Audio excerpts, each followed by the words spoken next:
जी बाबा जी, अब बताओ भगवान के बारे में, रुद्रनाथ की, पंचकुंड की, यहाँ की क्या कहानी है?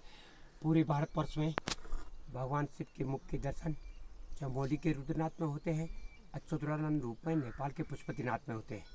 जैसे पंच केदारों में केदारनाथ में भगवान का पीठ वाला भाग और हिप्स और नीचे पांव तक का भाग केदारनाथ में है।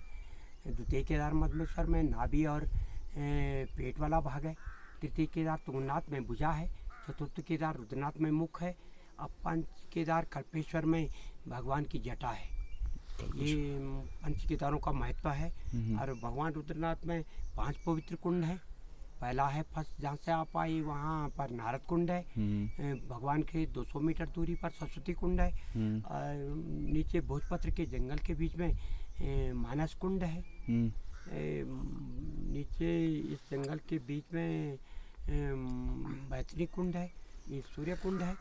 यहाँ सूर्य कुंड को ज्योति कुंड भी कहते हैं, क्योंकि पर्वों पर जैसे दिवाली पर्व है या अभी सावन की सोमापति अमावस्या आती तो वहाँ पर ज्योति भी जलती। अच्छा। और आम आदमी को नहीं दिखाई देती, इसलिए इसका नाम ज्योति कुंड भी है। अच्छा। यहाँ पर भगवान का सिर तिरछा है।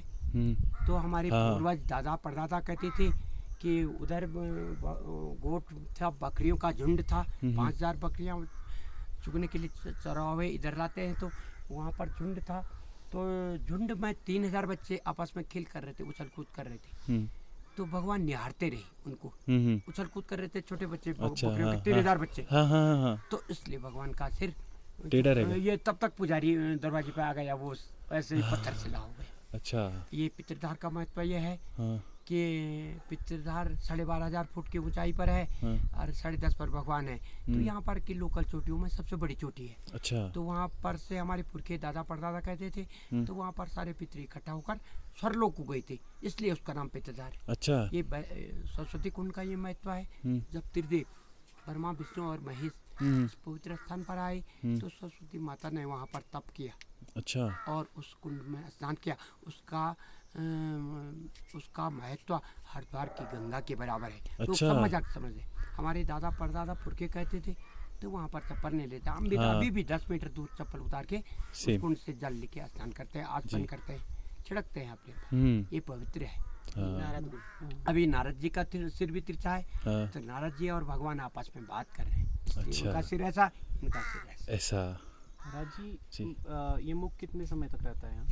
ये भगवान यहाँ पर 5 महीने की पूजा होती है, क्योंकि मई 16-17 को जेठ की संक्रांति को पावन पर्व पर कपाट खुलते हैं और कार्तिक संक्रांति के पावन पर्व पर पंच केदारों में सबसे पहले यही कपाट, यहाँ के कपाट बंद होते हैं। अच्छा। तो यहाँ में डोली भोग मूर्ति जाती है। भगवान तो काली भाषा में, भगवान शीतकालीन समाधि में अच्छा विराजमान हो जाते हैं।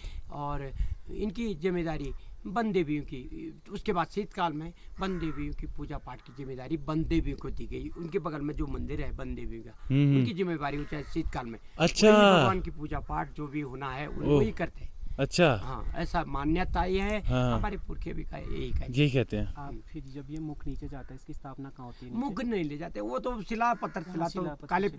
ये लाल माटी पर्वत पर मखमली बुग्याल के देखी गुफा के अंदर भगवान का काले पाषाणमय रूप है। हाँ। ये है इसका महत्व। अभी अंदर तो गुफा में है, वहाँ देखा आपने टपक, वो जहाँ से ग्रिल है, फाटक है, वहाँ से आगे गुफा है।